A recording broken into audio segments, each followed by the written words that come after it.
மத்தேயு எழுதிய நற்செய்தியிலிருந்து வாசகம். பிரிவு 6. இறை வார்த்தைகள் 1-6, 16-18 முடிய. அக்காலத்தில் இயேசு தம் சீடரை நோக்கி கூறியது: மக்கள் பார்க்க வேண்டுமென்று அவர்கள் முன் உங்கள் அறச்செயல்களை செய்யாதீர்கள். இதை குறித்து நீங்கள் எச்சரிக்கையாய் இருங்கள். இல்லை என்றால் உங்கள் விண்ணக தந்தையிடமிருந்து உங்களுக்கு கைமாறு கிடைக்காது. நீங்கள் தர்மம் செய்யும் போது உங்களை பற்றி தம்பட்டம் அடிக்காதீர்கள். வெளி வேடக்காரர் மக்கள் புகழ வேண்டுமென்று தொழுகை கூடங்களிலும் சந்துகளிலும் நின்று அவ்வாறு செய்வர். அவர்கள் தங்களுக்குரிய கைமாறு பெற்று விட்டார்கள் என உறுதியாக உங்களுக்கு சொல்கிறேன். நீங்கள் தர்மம் செய்யும் போது உங்கள் வலக்கை செய்வது இடக்கைக்கு தெரியாதிருக்கட்டும். அப்பொழுது நீங்கள் செய்யும் தர்மம் மறைவாய் இருக்கும். மறைவாய் உள்ளதை காணும் உங்கள் தந்தையும் உங்களுக்கு கைமாறு அளிப்பார். நீங்கள் இறைவனிடம் வேண்டும் பொழுது வெளி வேடக்காரரைப் போல் இருக்க வேண்டாம். அவர்கள் தொழுகை கூடங்களிலும் வீதியோரங்களிலும் நின்று கொண்டு மக்கள் பார்க்க வேண்டும் என இறைவேண்டல் செய்ய விரும்புகிறார்கள். அவர்கள் தங்களுக்குரிய கைமாறு பெற்றுவிட்டார்கள் என உறுதியாக உங்களுக்கு சொல்கிறேன். ஆனால் நீங்கள் இறைவனிடம் வேண்டும் பொழுது உங்கள் உள் அறைக்கு சென்று கதவை அடைத்து கொண்டு மறைவாய் உள்ள உங்கள் தந்தையை நோக்கி வேண்டுங்கள். மறைவாய் உள்ளதை காணும் உங்கள் தந்தையும் உங்களுக்கு கைமாறு அளிப்பார். மேலும் நீங்கள் நோன்பு இருக்கும்போது வெளி வேடக்காரரை போல் முகவாட்டமாய் இருக்க வேண்டாம். தாங்கள் நோன்பு இருப்பதை மக்கள் பார்க்க வேண்டுமென்றே அவர்கள் தங்கள் முகங்களை விகாரப்படுத்திக் கொள்கிறார்கள். அவர்கள் தங்களுக்குரிய கைமாறு பெற்றுவிட்டார்கள் என உறுதியாக உங்களுக்கு சொல்கிறேன். நீங்கள் நோன்பு இருக்கும்போது உங்கள் தலையில் எண்ணெய் தேய்த்து முகத்தை கழுவுங்கள். அப்பொழுது நீங்கள் நோன்பு இருப்பது மனிதருக்கு தெரியாது. மாறாக மறைவாய் இருக்கிற உங்கள் தந்தைக்கு மட்டும் தெரியும். மறைவாய் உள்ளதை காணும் உங்கள் தந்தையும் உங்களுக்கு ஏற்ற கைமாறு அளிப்பார். ஆண்டவர் வழங்கும் அருள்வாக்கு. கிறிஸ்துவே உமக்கு புகழ். இறைமகன் இயேசு கிறிஸ்துவிலே என் அன்பான சகோதரர்களே, சகோதரிகளே, இந்த நாளிலே நமக்கு கொடுக்கப்பட்டிருக்கின்ற நற்செய்தி வாசகம் மத்தேயு நற்செய்தி 6வது அதிகாரம் 1-6, 16-18 வரை நமக்கு கொடுக்கப்பட்டு இருக்கிறது. இன்றைக்கு சாம்பல் புதனை, தவக்காலத்தினுடைய முதல் நாளை திருச்சபை நமக்கு கொடுத்திருக்கிறது. இந்த தவக்காலத்திலே நாம் செய்ய வேண்டிய 3 காரியங்களை குறித்து இன்றைய நற்செய்தி நமக்கு குறிக்கிறது. முதலாவது காரியம், நீங்கள் தர்மம் செய்யுங்கள், ஆனால் அதை மறைவாய் செய்யுங்கள் என்று சொல்கிறது. இரண்டாவது காரியம் பாருங்கள், நீங்கள் ஜெபியுங்கள், ஆனால் தனித்திருந்து ஜெபியுங்கள் என்று சொல்கிறது. மூன்றாவது காரியம், நீங்கள் நோன்பு இருங்கள், ஆனால் மனிதருக்கு தெரியாமல் தம்பட்டம் அடிக்காமல் அந்த நோன்பை இருங்கள் என்று சொல்கிறது. இந்த தவக்காலத்திலே 3 காரியங்களை குறித்து திருச்சபை நமக்கு இன்றைக்கு இந்த நற்செய்தி வழியாக நமக்கு கொடுக்கிறது. 1 தர்மம் செய்தல், 2 ஜெபித்தல், 3 நோன்பு இருத்தல். ஆனால் இவைகளை எல்லாம் எப்படி செய்ய சொல்லுகிறது பாருங்கள். நீங்கள் ஜெபிக்கும் போது நீங்கள் தனித்திருந்து ஜெபிக்க வேண்டும். தர்மம் செய்யும் போது அதை மறைவாக செய்ய வேண்டும். நோன்பு இருக்கும்போது அது தம்பட்டம் அடிக்காமல் அதை செய்ய வேண்டும் என்று சொல்லுகிறது. இதனுடைய மறைபொருள் என்ன? இதிலே கூறுகின்ற ஆண்டவர் சொல்ல வருகின்ற காரியம் என்ன? திருச்சபை நமக்கு சொல்ல வருகிற காரியம் என்ன? நீங்கள் தர்மம் செய்வதும் ஜெபிப்பதும் நோன்பு இருப்பதும் உங்களுக்கும் தந்தையாகிய கடவுளுக்கும் இடையே உள்ள காரியமாக இருக்கட்டும். உங்களுக்கும் தந்தைக்கும் இடையே உள்ள ஒரு பர்சனல் ரிலேஷன்ஷிப்.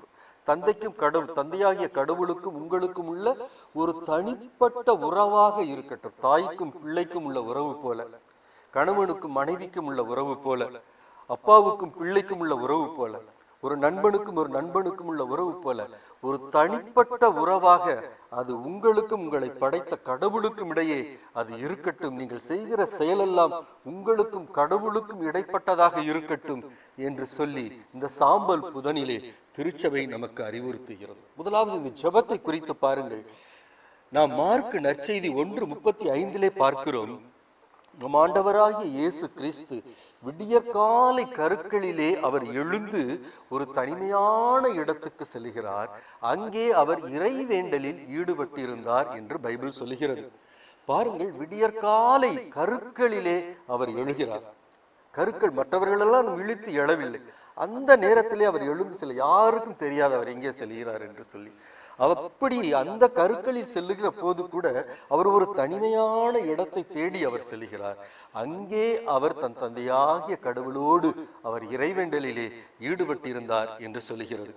அடுத்து லூக்கா 6:12 பாருங்கள், நம் ஆண்டவராக இயேசு கிறிஸ்துவை பற்றி என்ன சொல்லப்பட்டிருக்கிறது? அவர் ஒரு மலை மேல் ஏறி போகிறார். அந்த மலை மீது அவர் இரவெல்லாம் அவர் ஜெபித்துக் கொண்டிருந்தார் என்று சொல்லுகிறது. பாருங்கள், ஒரு மலை மேல் போகிறார். அந்த மலையிலே இரவு நேரத்திலே யாரும் இருக்க மாட்டார்கள். அந்த மலையிலே அவர் இரவெல்லாம் ஜெபித்துக் கொண்டிருக்கிறார் என்று சொன்னால் அது எந்த கருத்தை அங்கே அது நமக்கு வலியுறுத்துகிறது? அவர் விழித்திருந்து ஜெபித்தார் என்பதை நமக்கு கோடிட்டு காட்டுகிறது. ஆகவே இந்த தவக்காலத்திலே திருச்சபை நமக்கு என்ன சொல்லுகிறது? ஜெபத்தை குறித்து என்ன சொல்லுகிறது? இந்த தவக்காலத்திலே நாம் தனித்திருந்து ஜெபிக்க வேண்டும். நாம் திருப்பலிக்கு செல்லலாம், சிலுவை பாதைக்கு செல்லலாம், நற்செய்தி கூட்டத்திற்கு செல்லலாம், பல பொது வழிபாடுகளிலே நாம் கலந்து கொண்டாலும் கூட இந்த தவக்காலத்தை பொறுத்த மட்டிலே நாம் ஒவ்வொருவரும் ஒவ்வொரு நாளும் ஒரு குறிப்பிட்ட நேரத்தை ஒதுக்கி நாம் தனித்திருந்து ஜெபிக்க வேண்டும் என்று சொல்லி திருச்சபை, தாயாம் திருச்சபை நம்மை அழைக்கிறது. அதைத்தான் பைபிள் சொல்லுகிறது. அதைத்தான் நம்ம ஆண்டவர் செய்து காட்டி இருக்கிறார். அதைத்தான் ஆண்டவர் விரும்புகிறார். இந்த தவக்காலத்துல எனக்கு அன்பானவர்களே, நீங்கள் ஒரு குறிப்பிட்ட நேரத்தை நீங்கள் தனித்திருந்து, நீங்கள் குடும்ப ஜெபமாலை சொன்னால் கூட நீங்கள் ஒவ்வொருவரும் தனித்திருந்து ஆண்டவரோடு உறவாட வேண்டும் என்று ஆண்டவர் விரும்புகிறார். இரண்டாவது காரியம், இந்த தவக்காலத்திலே நீங்கள் விழித்திருந்து ஜெபிக்க வேண்டும் என்றும் தந்தையாகிய கடவுள் விரும்புகிறார். இரண்டாவது காரியம் பாருங்கள், நாம் தர்மம் செய்ய வேண்டும் என்று, தான தர்மம் செய்ய வேண்டும் என்று சொல்லி பைபிள் சொல்லுகிறது. இந்த தவக்காலத்திலே இதை நாம் விசேஷமாக செய்ய வேண்டும் என்று சொல்லி திருச்சபை நமக்கு அழைப்பு கொடுக்கிறது.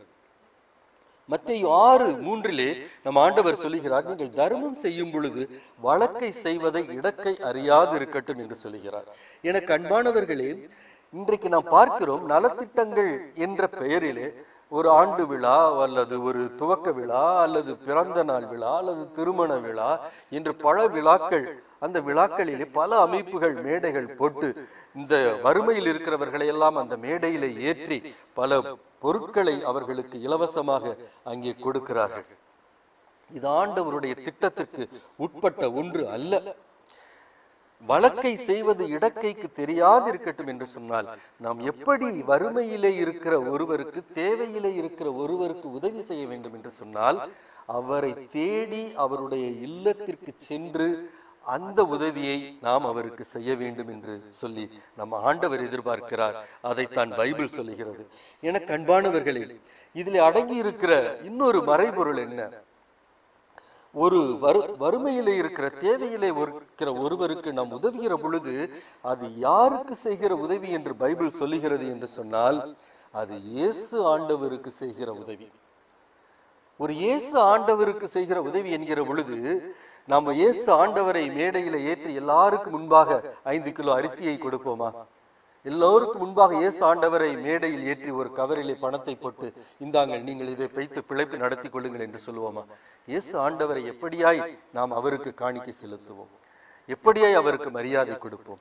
அப்படித்தான் ஒவ்வொரு வறுமையில் உள்ளவர்களையும், தாழ்வில் உள்ளவர்களையும், தேவையில் உள்ளவர்களையும் தேடி சென்று எப்படி இயேசு சாமியை நாம் நடத்துவோமோ அதை போல அவர்களை நடத்த வேண்டும் என்று சொல்லி பைபிள் சொல்லுகிறது.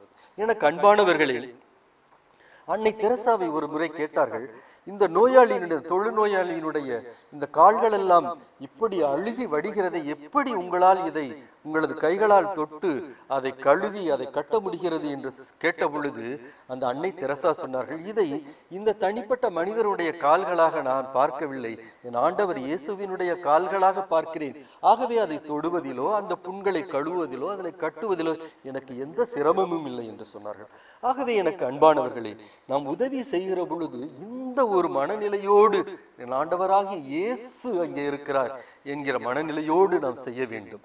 அதை விளம்பரப்படுத்தாமல், எல்லோருக்கும் தெரியப்படுத்தாமல், உதவியை பெறுகிறவர்களுக்கு ஒரு தர்ம சங்கடமான ஒரு இக்கட்டை ஏற்படுத்தாமல், அவர்களுக்கு ஒரு அவமானத்தை ஏற்படுத்தாமல், ஒரு தலைகுனிவை ஏற்படுத்தாமல், எல்லோருக்கும் முன்னால் இவர்கள் ஏழைகள் என்கிற அந்த விளம்பரத்தை ஏற்படுத்தாமல் அவர்களுடைய இல்லம் தேடி நாம் உதவி செய்வோம் என்று சொன்னால் அது ஆண்டவருக்கு செய்கிற உதவியாக இருக்கும்.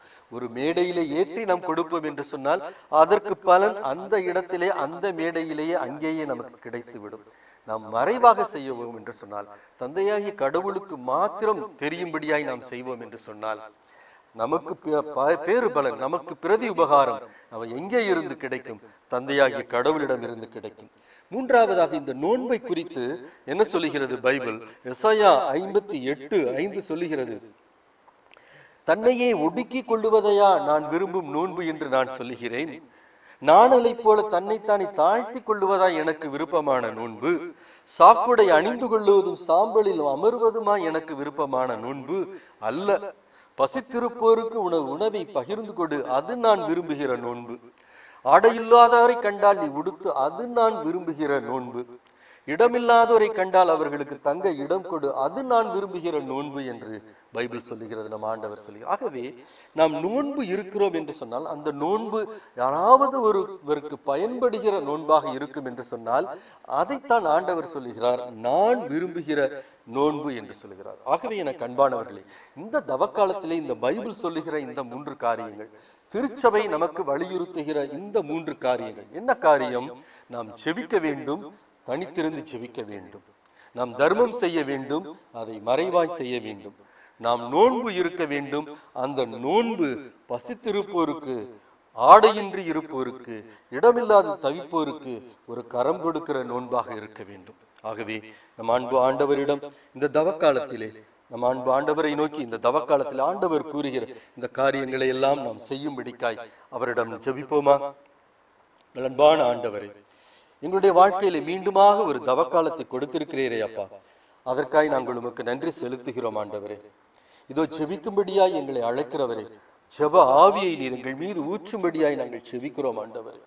தனித்திருந்து செபிக்க, விழித்திருந்து செபிக்க ஆண்டவரே, இந்த ஊனியின் இயல்பு அது ஒத்துழைக்காத ஒன்றாக இருக்கிறது ஆண்டவரே. நீ சொன்னீரே அப்பா, ஆவியோ வலுவுள்ளது, மாமிசம் பலவீனமானது என்று சொன்னீரே அப்பா. அந்த பலவீனமான மாமிசத்தில் தான் நாங்கள் வாழ்கிறோம் ஆண்டவரே. ஆகவே நாங்கள் தனித்திருந்து விழித்திருந்து செபிக்க உமது ஆற்றல் எங்களுக்கு தேவையாய் இருக்கிறது அப்பா. அந்த ஜெப ஆவியை எங்கள் மீது ஊற்றும் ஆண்டவரே. நாங்கள் தர்மம் செய்ய வேண்டும் என்று சொன்னால் எங்களுடைய சுயத்தை, எங்களுடைய தன்னலத்தை நாங்கள் இழக்க வேண்டும் ஆண்டவரே. இழக்க முடியாத ஒன்று ஒரு மனிதனுக்கு இருக்கிறது என்று சொன்னால் அது இந்த சுயநலம் ஆண்டவரே. அதை நாங்கள் இழந்தால் தான் பிறருக்கு எங்களால் உதவ முடியும் ஆண்டவரே. இந்த சுயத்திலிருந்து நாங்கள் வெளியேற ஆண்டவரே எங்களுக்கு கிருபை புரியும் அப்பா. அப்பா, நாங்கள் நோன்பு இந்த தவக்காலத்தில் இருக்கும்படியாய் அழைக்கிறீரே, அந்த நோன்பு ஒரு பயனுள்ள, ஒரு நீர் விரும்புகிற நோன்பாக இருக்கும் என்று சொன்னார். இந்த நோன்பு இல்லாதவர்களை சென்று அடையும்படியாய் இருக்க வேண்டும் என்று சொல்லி எங்களுக்கு கூறுகிறீரே அப்பா. அப்படியாய் இந்த தவக்காலத்தில் பசித்திருப்போருக்கு நாங்கள் உணவு கொடுக்கும்படியாய், ஆடையிற்று இருப்போருக்கு ஆடை கொடுக்கும்படியாய், தங்க இடமில்லாதவர்களுக்கு ஆண்டவரை ஒரு ஆறுதலாவது சொல்லும்படியாய், அவர்களை சென்று காணும்படியாய் ஆண்டவரே எங்களை பலப்படுத்தும்படியாய், வழி நடத்தும்படியாய் நாங்கள் செபிக்கிறோம். இந்த மன்றாட்டுக்களை எல்லாம் எங்கள் ஆண்டவரும் மீட்பருமான இயேசு கிறிஸ்துவினுடைய ஈடு நாமத்திலே நாங்கள் செபிக்கிறோம். எங்கள் ஜெபம் கேளும் எங்கள் ஜீவனுள்ள நல்ல பிதாவே. ஆமேன், ஆமேன்.